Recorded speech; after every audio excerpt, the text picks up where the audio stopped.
कुल खर्चे में सरकार ने 1 लाख करोड़ से ज्यादा की कटौती करी है। यहां तक कि कैपिटल एक्सपेंडिचर में भी 1,44,000 करोड़ रुपए की कटौती की गई है। हेल्थ, स्वास्थ्य में करीब करीब 3,686 करोड़ की कटौती की गई है। शिक्षा का बजट 6,700 करोड़ से ऊपर का काटा गया है। कृषि क्षेत्र की में जो बजट की कटौती है वो 7,000 करोड़ के आसपास की गई है। ग्रामीण विकास, रूरल डेवलपमेंट में बजट की कटौती 53,000 करोड़ रुपए से ज्यादा की गई है। शहरी विकास में करीब करीब 40,000 करोड़ रुपए काटे गए हैं। प्रधानमंत्री आवास योजना में 3,200 रुपए की कटौती हुई है। तो लगातार बजट कतरा कटता जा रहा है। जल जीवन मिशन और पेयजल में 50,000 करोड़ रुपए की कटौती हुई। आपको याद होगा दूषित पानी पीकर लोग मर रहे हैं।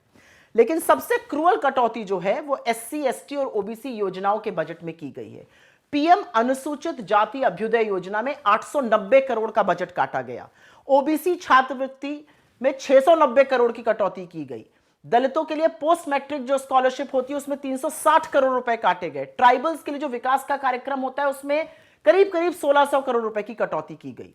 और अब बात करते हैं अगले वित्तीय वर्ष की 2026-27 की, और इसमें मैं कंपैरिजन करूंगी जो बजटेड एस्टिमेट अगले वर्ष का है वर्सेस जो रिवाइज एस्टिमेट जो एक्चुअल खर्चा हुआ इस साल।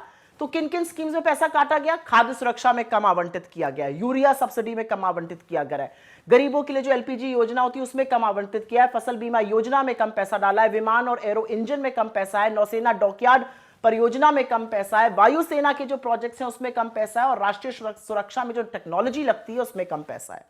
इनफैक्ट नेक्स्ट फिस्कल ईयर का जो नॉमिनल जीडीपी रेट है वो 10% अनुमानित किया गया, जो इस वित्तीय वर्ष से एक्चुअली कम है।